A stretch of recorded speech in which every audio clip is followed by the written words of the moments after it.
Welcome to ReloWomen Live. I am so excited that everybody is here tonight, and we welcome all of our guests that are coming in. So come on in, come on in. This first section here is going to be interactive. So if you have any questions, I encourage you to post them in the comments and participate. Tonight I have with me, we're going to start off with our special guest, Juanita Brown Ingram. She is the founder of Purpose Productions, there we go, and co-star with her family of the Expats International Ingrams, which is streaming right now free to you if you have Prime Video. It is my latest binge, and it took me 3 days, but I did binge the entire thing. And I will tell you that this is the most accurate depiction that I have seen of a relocation journey. And so tonight we're going to hear all about her relocation journey. We're going to talk a little bit about her first one, which was in London, and then this one, which took her from Indianapolis to Taiwan. So we're going to do that. The one who has sponsored, not even co-sponsored, just sponsored this event tonight is Lindy Chapman, who is the CEO of DOS Social, and she is bringing a new kind of real estate brokerage to serve the unique needs of relocating clients. And so the more you can learn about DOS Social, this is a game changer in the real estate industry. It's real estate agents, but it's not. This is a game changer. You got to figure this out. And if you are an agent in need of a brokerage and you're not practicing right now, you need to talk to Lindy. And then our third guest here is Lynn Greenberg. She is the founder of Pivt, which is a new relocation platform that helps relocating assignees and their families create successful relocation experiences for the whole family. This platform helps not only with kind of the middle part and the end part to connecting, but it can even help you understand if this relocation is right for you. And so it helps put you in contact with people who have gone before you, even in the city that you might be relocating to. So welcome, ladies. Thank you so much for joining us tonight here on ReloWomen Live. Thanks, Annette. Thank you so much for having me. Y'all are welcome. It's going to be a fun conversation. I like happy people, and all of you qualify as that. So thank you. So I know I've done a little bit of introducing, but in all of your histories, did you know that you would do this? Was this going to be your ultimate purpose? I'll go first. Go ahead. By this, if you mean living abroad and living as an expat, oddly enough, and I know I talk about it a little bit in the show, when my husband and I got married, I did have a feeling in my spirit, and I had no evidence to back it up. Honestly, we were a praying couple, and I honestly had it in my spirit that yes, this was going to be something that we were going to experience at some point in time. When we got married, I was 27. I never left the U.S. before. I had been a relocating spouse. I learned you can be a trailing spouse domestically and internationally. So I had moved from Chattanooga to Indianapolis, and that was my first trailing sort of experience for his job. But the move internationally, we did our honeymoon in Rome, in Florence, intentionally, so that we could get used to being out of the country, and started traveling on our honeymoon. And I had this feeling, and I think if we hadn't done that, I would not have had the courage and the confidence to say yes to an assignment that we could live abroad. So yeah, it's kind of interesting how that evolves. And I like that you were one of those kind of kids who had that spirit in you that knew that this was kind of where I was going. I, on the other hand, was not one of those kids. I really thought, those kids, especially in high school, I'm going to be a doctor, I'm going to be an astronaut. They knew where they were going. Me, not so much. And it really wasn't until the relocations that I found that sense of purpose became kind of an issue. So, Lynn, what has your experience been with purpose and relocating? So as you know, I completely fell into the industry. I relocated about a month after graduating from college to work for Bloomberg to London, and didn't know anyone there, and faced the issue that I think all people do in moving to a new and unfamiliar place, which is, how do you go about making your new city feel like home? And more specifically, how do you get information on your city from people you trust? Where do you live? Which bank do you join? And how do you recreate your network from scratch? And so, it was something that I struggled with, and I thought there must be a better way. And it's been such a great experience, and the relocation, it's like a family. So it's been a really exciting journey to be a part of it. Mm-hmm. You're right. When you run across somebody else who has relocated, it's almost like you have this innate understanding. Oh my gosh, you get me. I don't have to explain. When I complain about this, you're not going to second guess me and ask me why is that a problem? And so it's building that community. But like you found, it's kind of hard to find those people. It's not like we advertise ourselves out there going, hey, listen, I'm looking for another expat friend. Do you want to be my expat friend? Type of a thing. And so it does. It's something that is so needed, and to build that connection. What about you, Lindy? You have moved, what, 12 times? 11? You're going to have to unmute. That's okay. I always make something, yeah. So, I lived in Vienna twice before I got married. I went over there first as a nanny, and then went and finished college up in Chicago, and then was able to go back. And I went on staff with Young Life and worked in the international school, at which point my not that yet then husband came and found me and proposed. And anyway, long story, we ended up back in Alabama, which is where Juanita's husband is from. And so it was it was quite the journey. And then at some point we had to decide on who was going to have the career. We had multiple children. His career was, he is also in the pharmaceutical industry, that side of the business world. And it was one, and it was, like I was saying earlier, it was such a privilege to be able to support him, and really an opportunity to recreate myself every time we moved.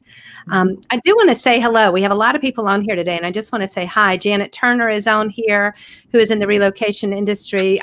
Diana from Australia is here. She's an actor, a comedian. She's one of my favorite people. Diana, thanks so much for being here.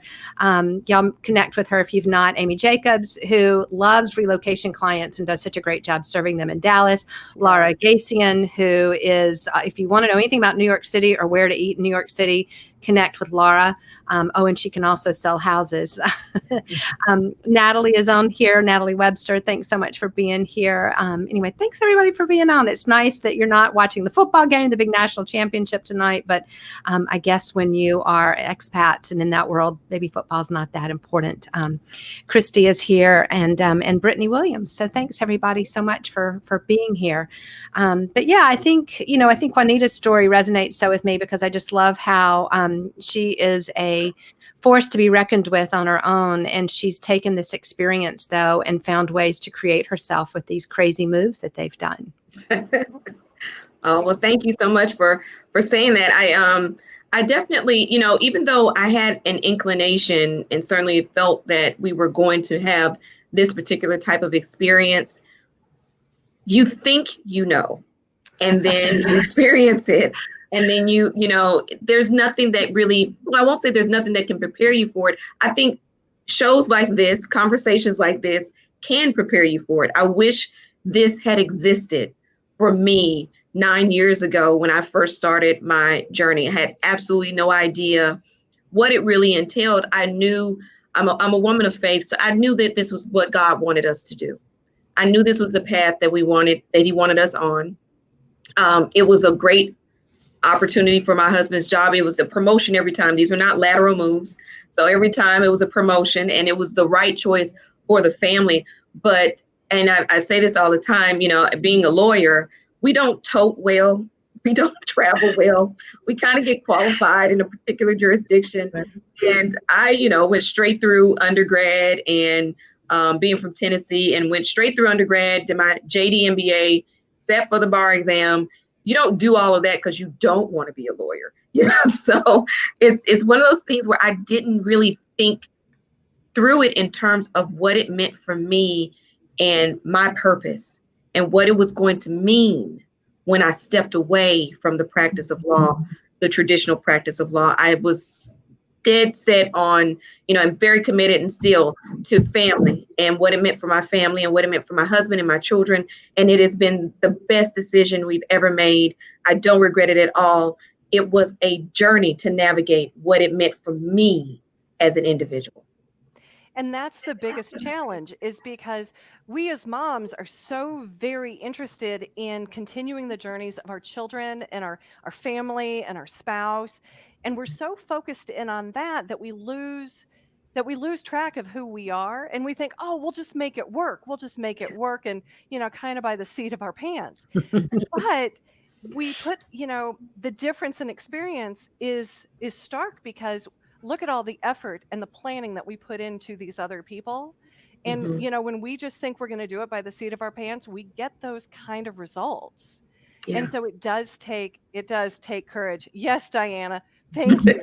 Now, for those of you watching, be sure you heart us. I like when Ben Cross does this, when he does this Love and Relo, heart us and give us some thumbs up. And give us some love. Encourage us on little happy claps and all of that. Yeah. And so as we move forward, Lynn, you moved from London eventually back to New York City. How did that affect who you were and what your purpose was? I think that's an important question. And I think you talked about before, expats just understanding each other. I think that's something that only having gone through it, that you would really understand. And that whole repatriation process is just, it's eye-opening. I think it's harder than the actual move. Because, especially for me, I was going back to where I started. It wasn't, another new place. And so I went back to home to find that, people had moved on in different ways and things weren't the same, and, time never stopped. And I was so different myself. The people and the experiences I was exposed to, and, the opportunity. I actually, one of the reasons why I really jumped into creating Pivt was because I craved that feeling of, learning something new and meeting new people every day, kind of that unknown that you have as an expat. And so, creating a startup kind of gave me that. But it's really, really tough creating purpose when you're repatriate, because you're a totally different person, and where you go back to is completely different. Mm-hmm. It really is. Lindy, because you've moved so many places too, how did a different worldview after living and meeting so many different people change your purpose? Wow, that's a great question. I think you learn what's important, and it is family. It's the things. I remember one time, and Juanita, you can probably relate to this, when a small group leader from our church, he had lost his job the third time. He said, you need to invest in the people that are going to cry at your funeral. And that was a real changing point for my husband and me. The other thing we got really involved in is the marriage ministry, right? Because this is tough on marriages. And so many of my friends, and I'd be curious to know if y'all have seen this, so many of our friends that came back from expat assignments are no longer married. And that's crushing to me. And so that's another thing that's, that was a purpose. I mean, and you need to have that team. You don't have anything else to depend on, right? You move to a new city. Kids don't have friends. You don't have friends. Mom's not there. You've changed your career again. And the husband or the wife is diving into their new role and responsibilities. And so I think it's so important to have a purpose that unites you, and a purpose that's your own, and that you can take with you. I love some of the expats that I've interviewed on Relo Talk, like Amel Deregi and Sunday Beam, and people that really help other expats recreate themselves with each move. Mm-hmm. Yeah, absolutely. I can totally relate.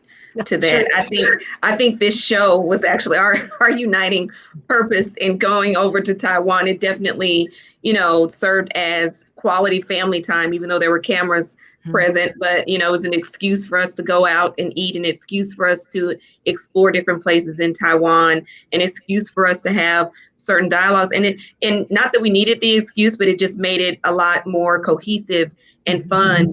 And yes, it's definitely, at some point in time, you do realize, especially with marriage, it's you literally against the world sometimes in this new world that you're going into. And it's just, you're in it together. And you're right, it's very trying on marriages. If you have any issues and communication problems, you got to work them out, because if you have to work it out, it takes a lot of effective communication, especially when you're navigating in a country where communication is already a problem and you don't speak Mandarin. So yeah. Well, and I think that's what's so important. What I love about what Lynn has created with Pivt is, and I'm sure you've experienced this, Juanita. I know you have, Annette. You move to a new city, and that spouse, that partner has a new job, and it's all consuming. They're traveling, they're building a new team, they're learning a new job, a new role, and you're trying to make sure they're good. Everything at home is kind of good, so they can do their job, and that the kids are good. Yes. And sometimes we don't take care of ourselves. Yes. And we forget to, and we lose who we are. And if you don't have that purpose and that grounding or those connections to take care of that social and emotional side, it really can be devastating. Absolutely. I think I experienced that. I didn't even know, and I was telling Annette this in a previous conversation, I didn't even know what trailing spouse syndrome was 9 years ago when we moved to London. I didn't know that's to give it a name or to even anticipate that could be an issue. I think sometimes when you have these type of platforms and we talk about these issues, to even be on the lookout, to know that this is something that could occur, that you may need to really think through, okay, like you said, your spouse, they hit the ground running. They move there with purpose. They have a purpose for being there. It's their job. And I remember the first time we were in London, and my husband was pulling out of the driveway. It was a gravel driveway. I could still hear the tires over the gravel in my head of him pulling out, and I was there with the 14-month-old on my hip that I was still breastfeeding, and a 3-year-old standing next to me with no Wi-Fi because we had just moved into the house. This is, back in 2011, before everything was so advanced. Now there was no FaceTime. I didn't have a cell phone at the time that worked in the UK. I didn't have television. There was no way to watch Peppa Pig. And I had these 2 small little babies, and I was just standing there waving, and I was waving goodbye. And in my heart, I was like, don't leave me. And it's true that, that settling in feeling, no matter how much you think you're ready, you really have to think about, okay, what is it going to look like? What is it going to mean? Because going from executive corporate attorney to stay-at-home mom was a journey in and of itself, and I don't regret it at all. It's beautiful. I love it. But it is a journey. It is a journey.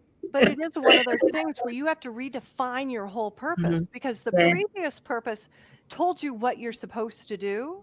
And so now you're standing there with a baby on your hip and at your ankle, and you're like, now what am I supposed to do?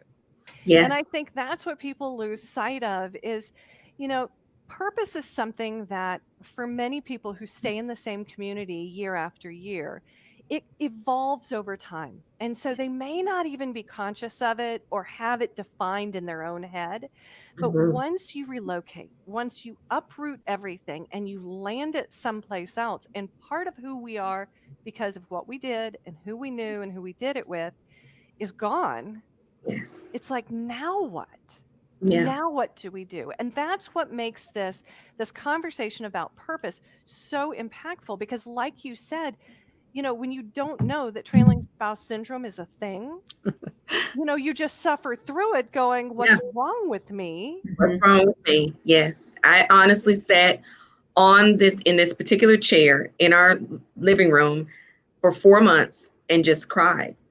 And I didn't know what was wrong. I didn't know that honestly, I was mourning the trajectory of my career, the normality, the routine. So oftentimes, depending on where you're coming from and what you do, your profession also gives you a certain sense of worth, you know, and then it's like, well, who am I now? Well, what am I supposed to do now? Well, what makes me important now? What makes me valuable now? Especially if you're an A-type personality, achievement-oriented person that I still am. It doesn't go away. It just transitions into, a different place. But it definitely was a challenge, and I didn't even know that that's why I was feeling so sad. And that's why, I went through what I went through. And the best thing that I did was I just decided one day to get up. I was like, I'm just going to stand up. I'm just going to stand here for a minute. And I just decided to stand up and then to reach out, meet other people, talk to other people. And I invested in a life coach, which was almost like a pseudo therapist. Yeah. And I think that's when the pivot, I think I should point this way, the pivot happened. And knowing that you don't have to do this alone, and that you need to not do it alone, and you need to get, I think in Proverbs it says the plans fail for a lack of counsel, but with many advisors they succeed. Success in being an expat and a trailing spouse, supportive spouse, relocation family comes with the input of many people. So thank you for creating all of the outlets and businesses and platforms that you're doing. I wish if I had only known. But it's why we created this, and it's why you've done your show as well. And I think that's what's so remarkable. I think expat women, especially expat women, are just some of the most creative people that I know, because we're problem solvers. And so I love that and how you've done that. Oh, thank you. Yeah. I'm just curious if when you were planning for your moves, did you, reach out to people beforehand? Is this something that your husband's company provided you with? So any type of support or help, or very minimal? They did. No, they were great support. They did provide us with, we went through cultural assimilation classes that taught us about the British culture. They did that both for here and Taiwan. And this time when we moved to Taiwan, they did a special person that came to talk to the kids because they were a little bit older for this particular move. We had great support. I think it's when all the support leaves. Yeah. And you're there by yourself. We're a corporate relocation. So they do have great support systems. I think even more now with this move than with the first move. So it was, go ahead. No, I was just going to say, and I was corporate moves too, and we moved to Boston in January of last year, right before everything shut down. And Lynn and I did a survey following that to find out who had heard from anybody involved in their relocation. And they spent $120,000 on our relocation to Boston. We were in corporate housing for a while, so that was a big part of the expense, but then the commissions and everything else. But then after the world shuts down, nobody calls, nobody checks on you. And so it's like you said, I mean, that's a big part of it. And these companies, they don't spare any expense. I have no complaints against our company or the RMC. They spent so much money. It was like on Annette, you may have heard me on Ben Cross's show today say, we don't need to be spending more money on this. We're wasting money. There's so many great causes out there. If you want to waste money, we can spend some money on people that really need it. Take care of us. Make sure we get those connections that we need, that support we need. Yeah. Right? So I love that. I appreciate, you sharing that. Yeah, because a lot of times, they take care of the logistics. They take care of, even the cultural training. But what some relocation companies like Mobile Relocation out of New Zealand and Heart Relocation out of London are doing is that they're also incorporating wellness into this. And he was on Ben Cross's show today, and he was talking, Robert from Heart Relocation, and he was talking about how important that this wellness component is part of this, because that is so much mental health. And it doesn't need to get to the point where it's a real problem, especially if we work to take care of it up front. And that has to do with connection. Like you were talking, Lindy, reaching out, just tell me that you care and you know Just, that I'm still just here. call me and see how I'm doing. Janet asked a great question and asked if our spouses experience some of the same difficulties that we do. I'd be interested to hear what. I don't think so. No, I didn't experience. I didn't see him experience it. No, I'm just gonna say no. But that goes back. But that goes back. That goes back to that key thing you said. What do we need more than anything? Mm-hmm. Purpose. Yeah. They have it. Yeah. Yes. Right. And they have a place to belong, and they have and routine. A routine. Yes. And this is my job. Yes. And they're busy.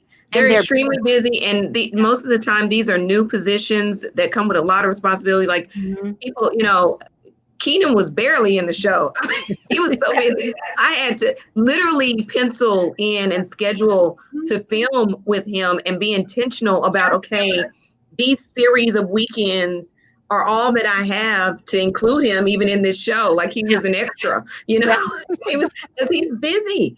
Then, we filmed through COVID. That was a hard time of leading an organization to film through all of that. He did not have a lot of time. And so they're busy. They have a lot of focus and a lot of things to do. It's almost like they're too busy to think about any change. They have too much going on. But again, that goes back, and that's a great question, Janet. Thanks for asking. And that goes back to why Annette does what she does. It goes back to why we need Pivt. It goes back to what I'm doing is training real estate agents and relocation professionals to understand their client is not the assignee. They're fine. Fine. They're good. Yeah. Make sure that the spouse, the partner gets connected, that they're supported. Empathy doesn't cost anything, truly, and just make sure they get connected and that they're supported and they feel heard. I think sometimes we just need to know we're heard. And sometimes it's a little unique, like in the beginning, because they can give you a list of like, okay, here are the American clubs and here are these groups. And it doesn't make any sense to you at the time. And it can feel almost overwhelming for someone just to hand you a sheet and say, okay, I've given you this. Here's your way to connect. And what if you're an introvert? Yeah. Or what if, I remember when we moved to London and there was a American group and they didn't always have in the UK a creche or, a nursery service. And I had these 2 young children and I didn't want to just, I didn't have a nanny immediately when I landed because I didn't know anybody. So you think about, the realistic logistics of plugging in. Well, how do you do that with 2 small children? And maybe what I really need as former executive lawyer mom is a minute to have an adult conversation. And how do I navigate through that? And so but I think there is a assumption that you will love being with your kids 24/7, or that they will love being with you. Because I have had my children tell me to get a life on many occasions. And I mean it, and it's fine. I think you're right. I think the wellness component, certainly not to complain about any benefits or aspects of what it is that they do. I just think that it is a component. I'm so glad that you ladies are filling that space. Yeah. Well, and you said it earlier, knowledge is power. And I think sometimes we just need to know that it's going to be okay. You may curl up in the fetal position today, but it's going to be okay tomorrow. And you can be with other strong women that can say, I had the sheets over my head for 3 weeks. Now look at me. And that's very powerful to see. I think even knowing that before you move, making those connections beforehand, not only to say, okay, my child has a special need. How should I go about navigating this so it's not a concern when I arrive?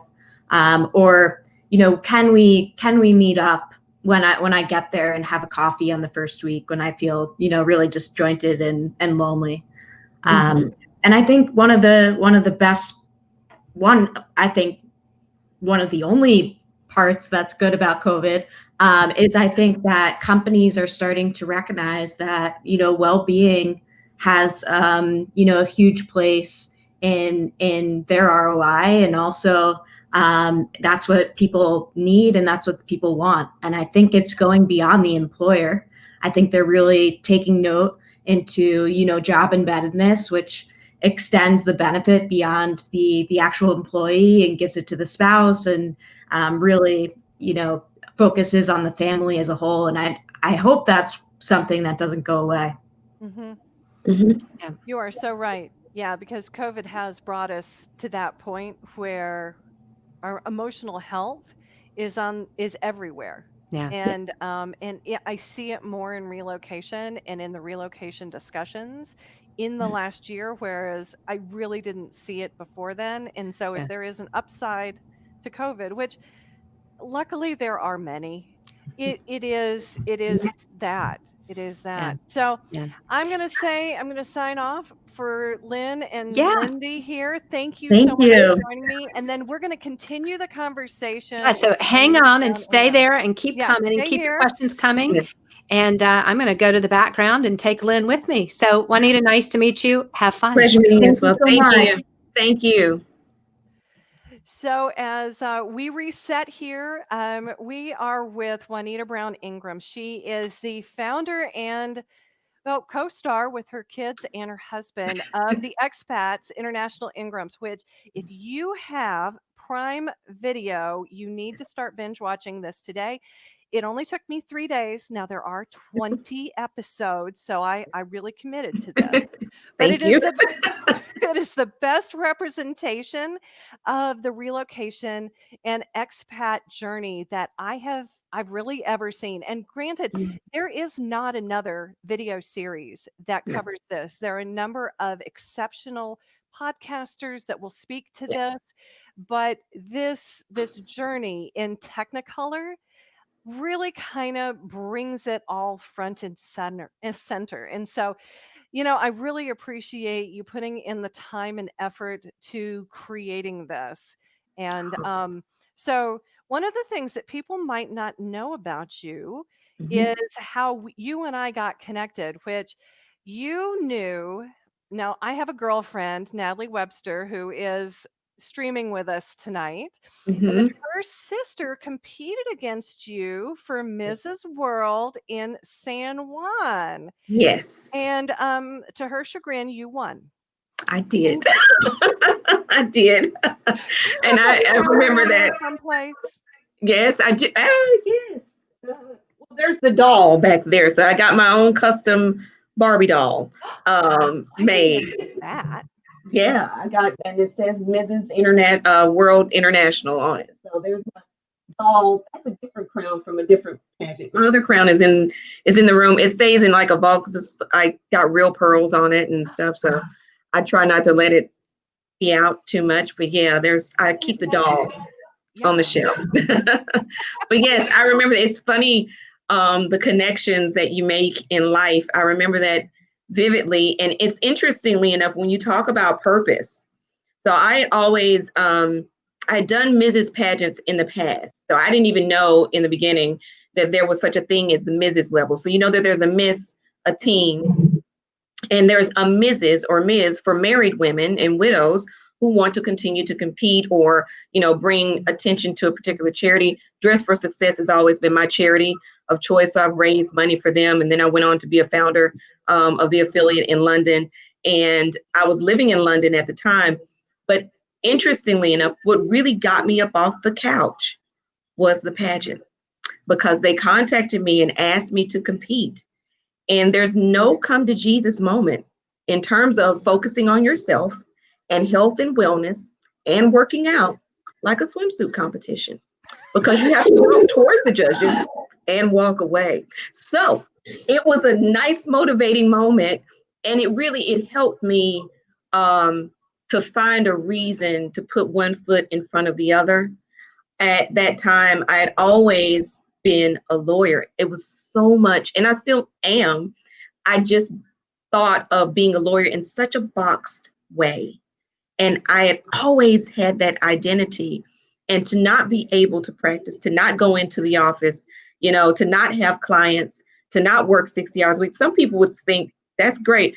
I think I wasted, when I look back at it now, like I said, I wish I'd had you and other people, to really help navigate through that, because I think I wasted time not realizing what a great opportunity and position that I was actually in, and not understanding what all you can do with a law degree, who all I actually was, what was important to me, really taking the time out to say, okay, Juanita, who all are you beyond just being the attorney? Because I had to focus on that for so long, that really almost was all that I was, besides a mom and a wife. But in terms of purpose and identity, it was Juanita the lawyer, even though I had books inside of me that I wanted to write that I hadn't taken the time to do. I had children's books inside of me that I wanted to write, hadn't taken the time to publish. I wanted to be an actress, and I was too busy adulting, even though I knew I had a particular gift and talent. And, it looks different for everybody in terms of that way that they navigate through identity and self-worth and self-efficacy and purpose. And so, it was. And hi, Natalie, thank you so much for making the connection. And tell your sister I said hello. She was the sweetest person. The whole competition, pageantry gets a bad rap. It was one of the greatest competitions I had ever experienced. And I got so much inspiration from being around other great women, because everybody there was phenomenal. I just so happened to win, but everybody there was a winner, honestly. Well, and that's the nice thing, is that when you find that group of women, no matter where you find them, they build each other up. And it's important, just like we were talking about finding our crew for our expat women. One of the things that in the later episodes of the expats you were doing is that you were building your tribe. I loved this imagery that you had in building your tribe, and you built your tribe with so many different people from so many different places and interests and jobs and things like that. When you were doing that, and you were thinking about and I'll just generically say your purpose in this, what was driving you that led you to these people and connect with them? Oh, it's a variety of things. So our paths crossed in different ways. There's a group, I call us the Taiwanese in Vogue, because it's like 4 Black women who are these trailing spouses, and I tease on the show and call us the Taiwanese in Vogue. And I met them actually through church and through having kids in the children's ministry here at church. And that's how we all connected. And then some other people, when everything happened with the pandemic, first of all, being in Taiwan is a little different than being in London, in that London is very diverse. You see a lot of different people. I think being in an Asian continent, there's a difference in that it can be very homogeneous, or at least feel that way for a period of time. And so when everything happened in the US with COVID, and then with the Black Lives Matter movement and sort of all of the social justice uprising, there was a Black Lives Matter solidarity rally in Taiwan, and then a series of events, because for us, Black Lives Matter, we had a solidarity rally here. We don't have police brutality that exists here. So there's a different conversation. Sometimes there are microaggressions that happen, but it's a different environment. So we were standing in solidarity for social justice. I met a lot of people at that particular event. And so I met the founder of what was then Black Lives Matter Taiwan. It's a different organization now. I met the founder of Taipei is Listening, which I think was a beautiful organization that put forth these events of dialogue, because Taipei is the capital city in Taiwan. So Taipei is Listening was all about having conversations around experiences, around race, around diversity, around marginalized people, the indigenous population here, very diverse conversations, civil, very needed. And so I met her. And that's Allie that you meet on the show. Zoe is the founder for Black Lives Matter Taiwan, or was back then. And then you meet all of these other characters. Jewel and I met at the rally, and I heard someone behind me, she's from Arkansas, and both of us being Southern girls or Southern women, I heard this person say, yes, I heard somebody say, "Hey, y'all." And I'm like, it's still my heart. Yes. I'm like, oh, it's a scene out of Still Magnolias. Where are you? So we immediately connected as 2 women from the South, and both of us being believers. And so, you just it was actually in just attending events and going out and meeting people and being intentional about being in certain spaces. And then one person introduces you to another and so forth and so on. And Zoe was like this connector. She knew everybody. It's like that one person that you meet that knows everybody. Zoe was that person. Shonda was another person who just kind of knew everyone. So it was just a matter of putting one foot in front of the other and going out. And I'm far more comfortable this move than I was when we moved to London, about going out and meeting people and just, being a little extroverted. I'm naturally an introvert. I'm a forced extrovert, if you can believe that or not from watching the show. And when the cameras come on, they yell action, different person. But in my personal life, I could sit in this chair and not move and be just fine. But that doesn't help you to find tribe. So yeah, it was just a lot of networking, and it was a great time and a beautiful journey. And you did such a wonderful job bringing to screen the real personalities of each of these women and their character, the things that you talked about, their mannerisms, how you interacted was so much of your storytelling that you did throughout this, that wove through and really demonstrated community in a new place. Oh, thank you. Yes. When I moved to London, I decided to go back to my first passion. So my mother is a musician and she's in the performing arts. She had us involved in theater. I started my first stage play was when I was 9 at the Tivoli Theater in Chattanooga. And I always knew that I loved that aspect of it. I love people. I love watching people. I love conveying stories and telling stories. So as a filmmaker, and so eventually that navigated its way into not only being in front of the screen, but being behind the camera as well. And so being a storyteller, you want to make sure that you have something relatable to each person. And really, for me, in this particular genre of unscripted TV or reality TV, I wanted to create a new subcategory of sort of smart reality TV so that it is both entertaining and educational at the same time. It has to be entertaining, but you do want to show the fullness and the breadth of what these women brought to the table and who they are, because and I'm so appreciative of you saying that it's a great depiction of the realities of being an expat. So many people, some of the feedback, we don't really have a lot of negative feedback. I'll be honest, we don't. You can't please everybody, but some people were expecting a travel show.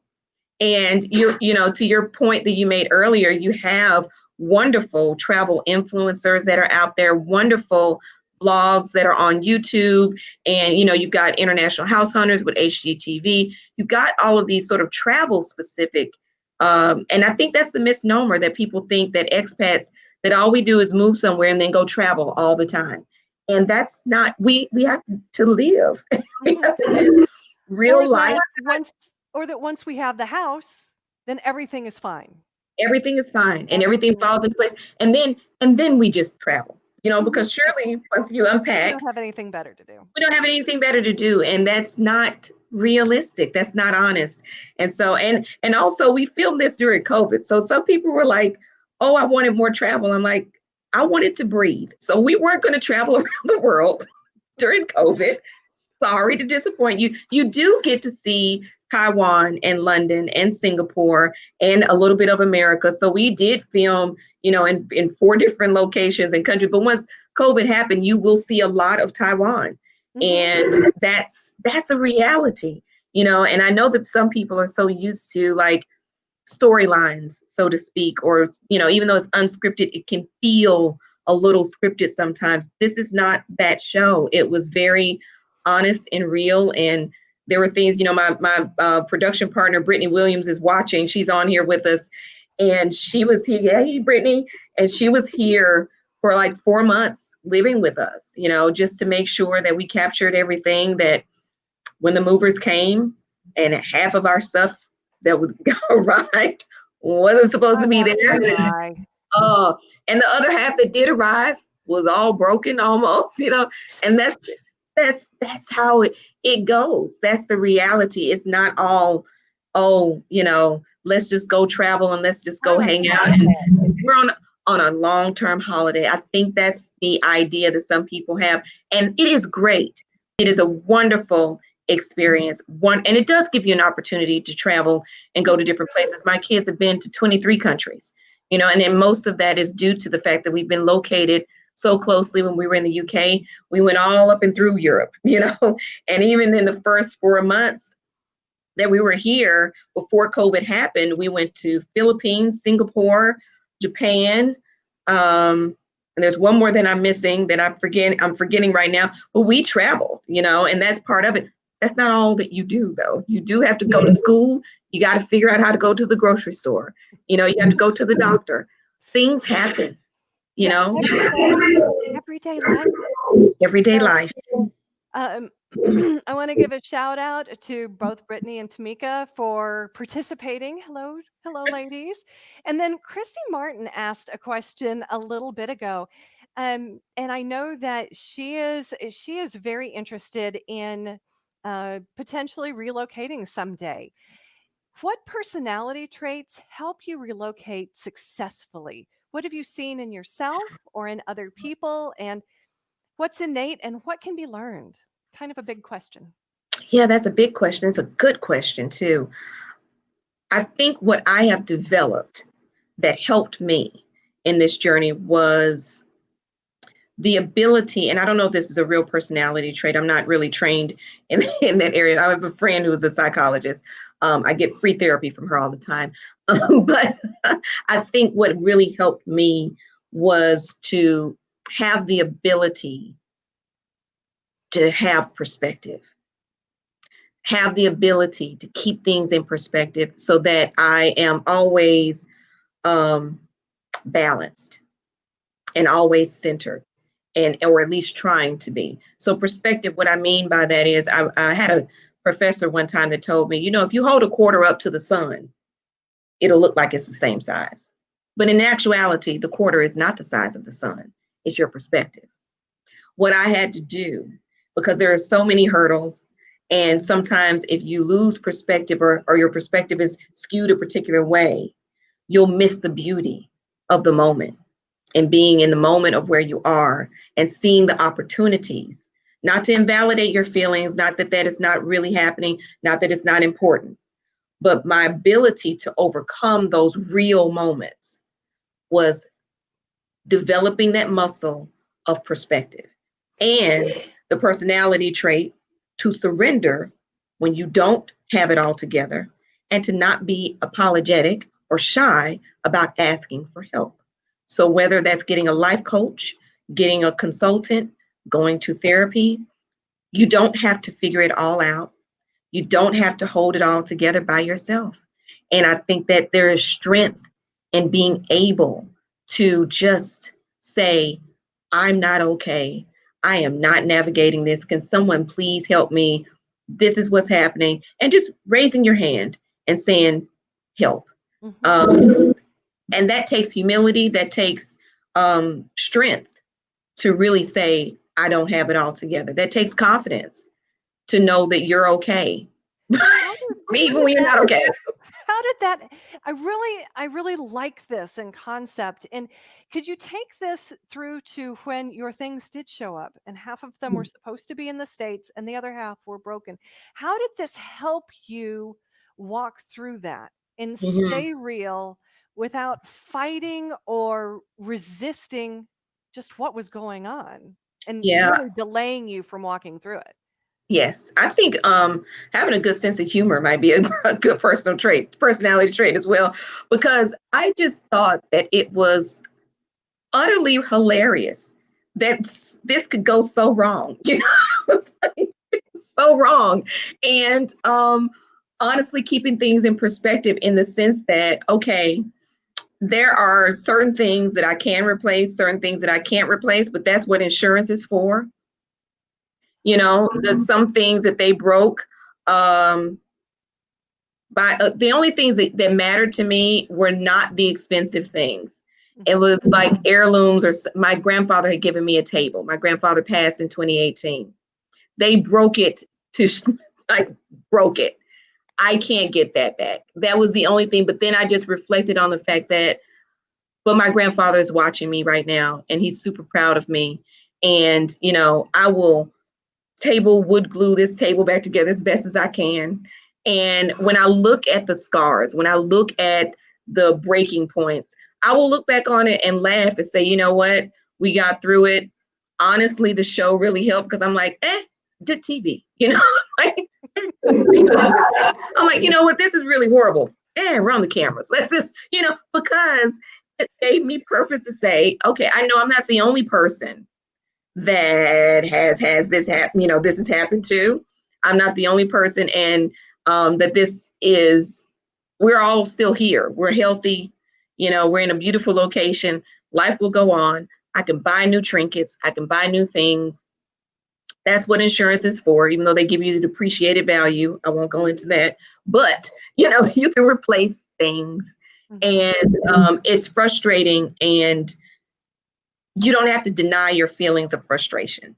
You don't have to deny that that's pretty horrible.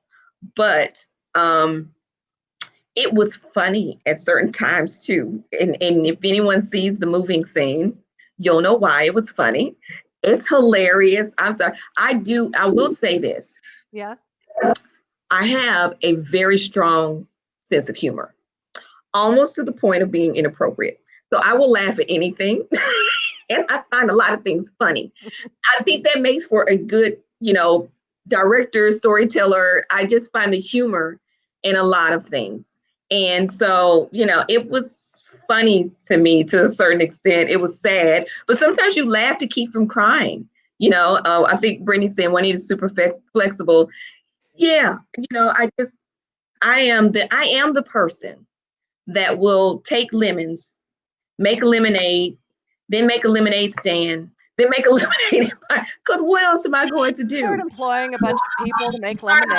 And then all of a sudden, you know, we've got a franchise of lemonade stores. Sometimes in life, you just have to flex and evolve and move through. That doesn't mean that I won't call my therapist and unpack it all and have the frustration. I think it's very good. It's really, really helpful to be honest about everything that you feel. Be honest about mourning the things that you've lost, and not push that down, because that resurfaces as bitterness and frustration and irritation. And anytime that you're not honest about your feelings in a healthy way and getting tools to know how to unpack them in a healthy way. I journal a lot. And my heightened, yes, when I'm really, really upset. That's how my husband knows to leave me alone, like, oh gosh, she's writing. What have I done? You know, he knows it's really bad if I start scribbling, and I don't type it either. I need the physical, you know, thing of writing it down. I journal a lot to just get the feelings out. What I learned when I was in London the first time around was packing those feelings in and not unpacking them and keeping them to myself, and not really saying to somebody, you know, I miss being a lawyer. I miss this aspect. And it's not to say that I am not thoroughly enjoying where I am right now, but that's one thing that a lot of people don't understand is that, you know, you can be very sad and joyous at the same time. It's not that we're only feeling one thing at a time, and all of those sad or negative feelings that we have, we think, oh, well, we can't let them escape, because if they escape, then what? Right. But it's exactly the opposite, because when we push them down and we avoid them and we fight them and resist them, that's when we're feeding the monster in the basement with the fight, the resistance, and the avoidance. And eventually it just seeps out like bad water everywhere and over everything. Michelle Kellogg is my sister. I want to say hi, Shell. Thanks for watching. Yes, I wish I knew this 10 years ago too. Yes. Yeah. I think, you know, just coping skills for such and unique ones for a unique situation. And it's okay to say, I need guidance on how to cope with this particular type of change. And I think that's why I, you know, did the show also, because I knew that regardless of whether someone was an expat internationally or even domestically, whether they had relocated domestically or whether or not they were just navigating through a change. The show is really about navigating through transitions. It's funny, it's entertaining, and I appreciate people saying that and that I'm funny. I do laugh a lot, but you have to deliver these critical conversations in a way that keeps the audience, in a way that's entertaining, in a way that's authentic. But it's navigating through changes in life. I didn't know when I had my first mammogram that it was going to go that way. I won't give away the show, but who knew? And just because it happened at the time that it happened, life still goes on. That move is still happening, regardless of what, and people, women, men, everybody face health issues all the time, navigating through scary times and periods in your life all the time. So those are the common themes in the show, is really navigating change and finding tribe and settling. And I know one person, I think they wrote in and said, "Oh, we wish you would have seen more of Taiwan." And, I'm like, we could only do 20 episodes. If we made this a 30 episode, we could only do so much. There will be a season 2. I think somebody asked, will there be?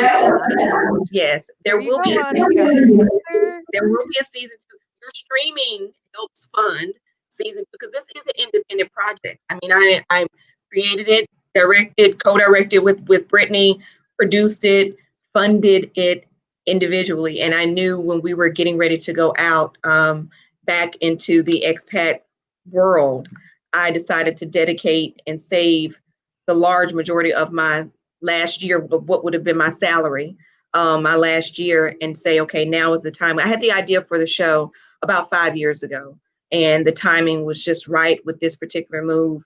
And so, I knew that if I didn't do it that way, if I gave this to a production company that maybe wasn't familiar with the real expat journey, that it would turn into something else, that maybe it would turn into a travel show. And that's fine and that's great, but that's not really what we wanted to show in terms of helping people to navigate through change and really being truly what possibly is the first show about expat experience and it being authentic and honest. And then, ownership matters and controlling the narrative matters.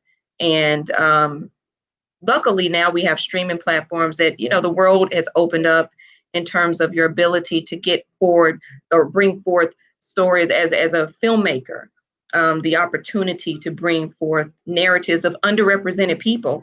Underrepresented people isn't always race-based either. Expats are underrepresented people. Trailing spouses are underrepresented people, absolutely. And also wellness and mental health is an underrepresented topic. So that's why we did it. Mm-hmm. Some of those squishy emotional things is what so many people just avoid, especially in the media or in corporate America or corporate world. And yet it has such an impact on everything, from the productivity of your husband at work to, whether or not this relocation survives, or like Lindy said before, does the marriage survive? Type of a thing. And it's the squishy, it's the emotional, it's the mental health and wellness that actually is the foundation to, super productivity at work, to having a strong, healthy marriage, to bringing a family together, which is one of my favorite benefits of relocation. Is that is why my sister and I are as close as we are, and our folks, is because we relocated together 6 or 7 times. And every time you land, all you have is each other, at least for 2 or 3 months. And it is a special experience that just isn't replicated in any other way that I have found. Now, before I let you go today, I want to talk a little bit about your family, because one of my favorite episodes was when I got to see your grandmother and then the chat that you had with your mom. And so one of the things that your mom said was, "You are who you are, where you are. Wisdom according to mama."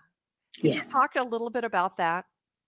That's probably one of my favorite scenes. My grandmother just turned 91 in July.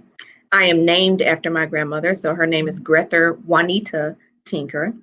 And growing up, it just epitomized everything that was womanhood to me. I think the woman has White Diamond's perfume in her bloodstream. I think it's just in her veins now. It's just how she smells. And she was everything from, fur coats and high heels to it. I just lived for whatever she wore to church. What hat was she going to wear to church that Sunday? I still, we are actually the same person. But it was an honor to have my grandmother and my mom be a part of the show. I wish they could have been there in person. We had plans to film with them that summer. Thanks, COVID, and that didn't happen. But that conversation with my mom, I think it's so critical because she is a woman of a particular generation. I love how she recounted her experiences, her thoughts, her views. And this centers around a question that will bleed into season 2 in terms of pageantry, which we brought up here, and representing, countries and places that you're not from. But just her thought process and her insight. I wasn't expecting that, it wasn't scripted. I didn't know what she was going to say. Brittany was on FaceTime. I had to hire an intern as a production note to have Brittany virtually direct, from afar.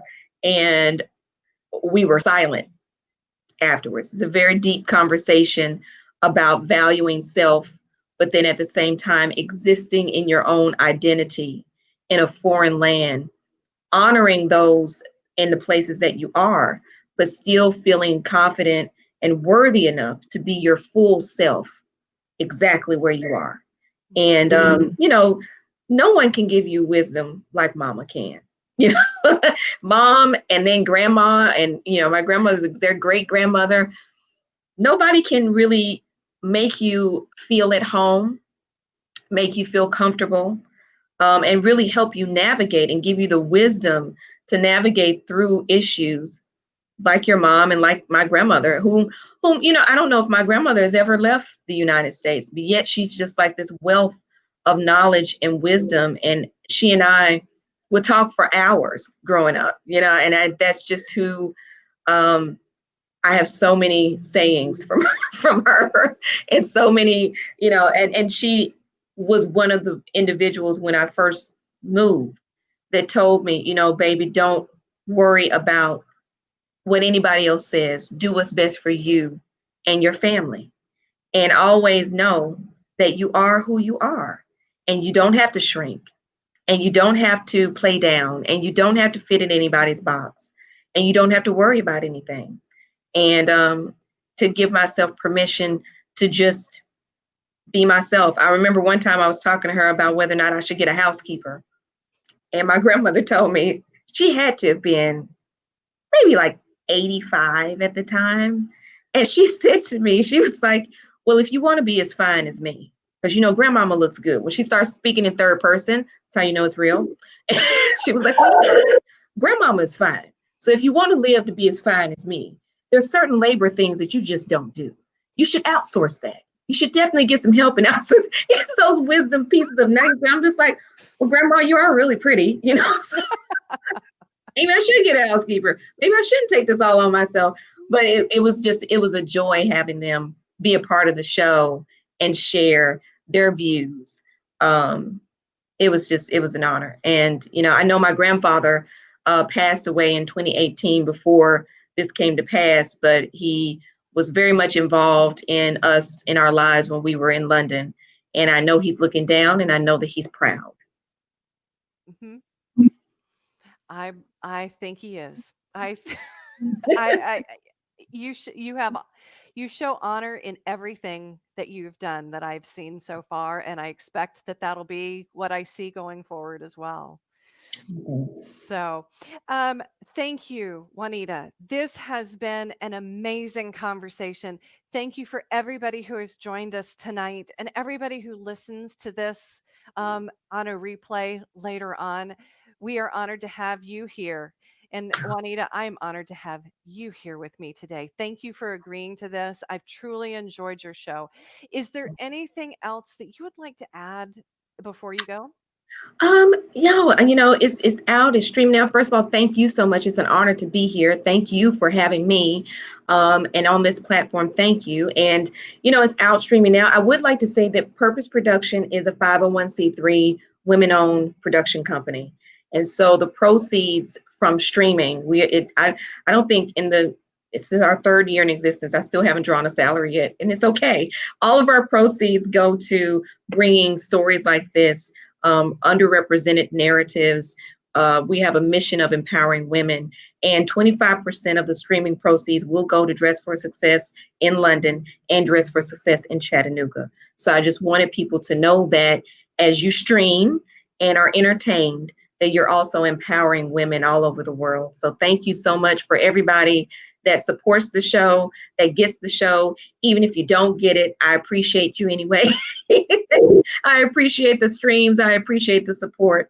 I appreciate all the love that we've seen in doing this. It was our love letter from our family to everybody else. So it's been a journey, and it's been a blessed one. And I hope the show blesses other people. And it has definitely blessed me. So for those of you out there, the Expats International Ingrams is streaming free for all of those of you who have Prime Video subscriptions. And so if you don't have a Prime Video subscription, you need to go get one so that you can binge watch this, because you know about other binges, and this one is so much better. And you can watch it with all your kids. And so Yes. I encourage you to do that. Thank you for joining me, Juanita, on the ReloWomen Live Monday night tonight. And we shall come back to y'all again later. See ya. Bye. Bye.